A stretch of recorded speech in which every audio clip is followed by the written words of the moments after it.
Hey everybody. So I wanted to talk with you about how to prepare your part better for ensemble rehearsal. The first thing you need, of course, is to get the music.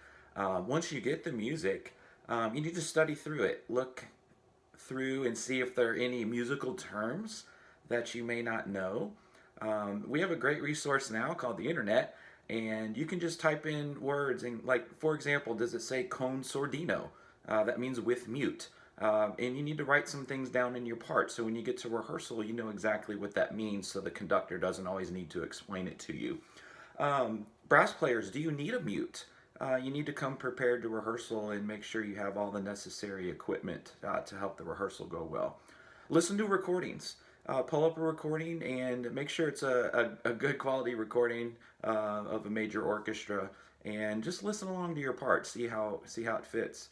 One of the main things I've noticed is that we as musicians don't always understand our role in the ensemble. You know, do I have the melody? Do I have the harmony? And I like to call that melodic versus harmonic activity. Do I have the most important thing here, or in the hierarchy of things, is my part maybe not as important, and I need to be listening for another section? Then you start practicing. Set a goal for your practice session. It's important when you find excerpts that you know are major for your section that are featured. It's important to get lots of reps on that. So when you come to rehearsal, you've got a grasp on how this goes, not hunting around for notes in front of everybody. When you do practice, I always suggest that you don't go for just notes and rhythms. You know, be as musical as you can. Put as much musicianship into your work as possible. When you get to difficult things, I would practice longer and slower. Start chipping away, and I like to say knock the bark off a little bit. Count your rest. How do you count your rest? What meter are you in? Be prepared to come in. Actually count and get prepared before it's time to come in. What cues can you write on your part to help you out? You know, there's the clarinet section. Is there a clarinet solo right here? And you know that's 4 measures before you come in. You might want to write on your part clarinet. What's the ensemble doing while you're resting?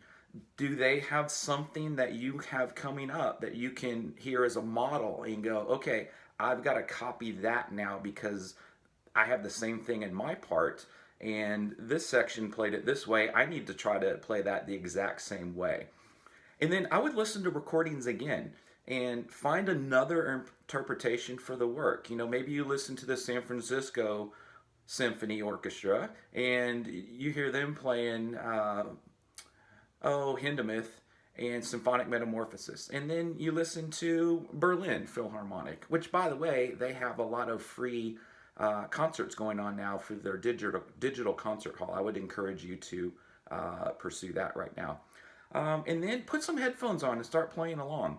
That's really a fun way to play along with the music. And the more work you put in on your own, the more rewarding the full ensemble rehearsals will be for you. So I hope these tips help you, and happy practicing.